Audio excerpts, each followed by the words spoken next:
Yo, what's good guys? Inswain with Inswain Audio. Welcome back to the channel. If you're new here, make sure to subscribe because I got plenty of tutorials and I'm dropping one every day for the foreseeable future. Welcome to the family. Today we're going to be talking about some things that you should consider before becoming a mix engineer or a full-time mix engineer. You know, doing it for money, doing it as a profession. Not to scare you away, but to make you aware of it. So, let's go.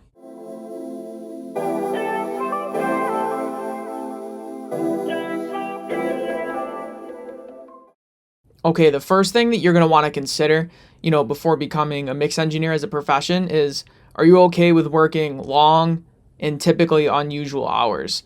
I know for a fact I've worked plenty of 16-hour days, like the moment I wake up, mixing until I got to go to sleep, and I'm still not done. I've done long sessions like that many a times. Now, I'm not necessarily recommending this. I'm just saying that it might be expected of you sometimes. Sometimes you got to crunch. And unusual hours, sometimes somebody might need something done right now at 2 in the morning.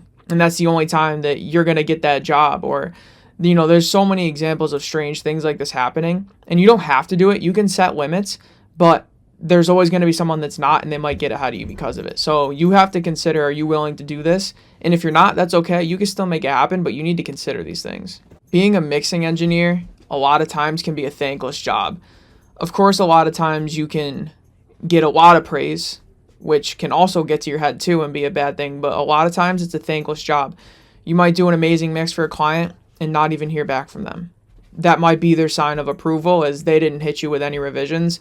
They don't say anything. Now, a lot of times the people will be like, yo, this is so amazing, thank you so much, you brought my vocals to life, made my dream come true sometimes, right? Things like that. So that can be great, but you're also going to have times where you get no thanks at all, or even just people just upset with you and soul crushing revisions. And like I said, also the praise can get to your head too. You got to be able to stay even keeled, as they say. Being a mix engineer professionally is not a very traditional job, especially in today's world where we're working remotely a lot of times. So your family and friends might not understand. They might not literally understand like what a mix engineer is. I have that happen a lot. People ask what exactly I do, or they think I'm a producer, which I am, but they just don't get it. But I also mean like not so literally. They won't understand the lifestyle, the choices, the career path, the grind, the ups and downs, the good months and the bad months. They just might not get it, and that's okay, but just be aware and you got to be prepared for that. Being a mix engineer professionally also requires customer service. I would say that's a bigger part of it than a lot of people understand. Is you have to be able to talk to people a lot and reach out to people and answer emails and DMs and be polite and professional and deal with all different types of things that a customer service helpline would have to deal with. You have to do that on your own. So you have to be your own boss, your own employee, your own business, your own marketing agency. All of those things that a big corporation has, you are all that wrapped into one. It's not just wake up, go in the studio, and make music. Sometimes it feels like you don't even do that at all. Of course you do, but some days it feels more like you're working in a cubicle, responding to emails, but that just comes with it. You also, as a mix engineer, professionally have to be able to accept that you're an entrepreneur and you're not working for a salary, right? Unless you're working like in a studio, like contractually, but working for yourself, you could wake up tomorrow and have no work and never get a mix again. Now, obviously the chances of that, right? That's just pessimistic speaking, but the idea stands is that every day you don't know what you're going to do. You're your own boss. You have to regulate yourself. You can take any time off you want, but that sounds great, but that can also be a bad thing because you can take off any time that you want. So it can be tempting. You have to know your limits, your boundaries. You have to know when to push, when to pull. It's a lot. And it sounds great to be able to make your own hours and do everything you want. And it is, but it's not for everyone. I'm sure you've heard plenty of stories of people who are like, I wanted to be my own boss, but now I'd rather work a 9 to 5, right? And then there's many people that say they can't work a 9 to 5. So it's not right or wrong. It's what works for you, but just be prepared. This comes with being a mix engineer. As a mix engineer professionally, you also have to be able to handle criticism.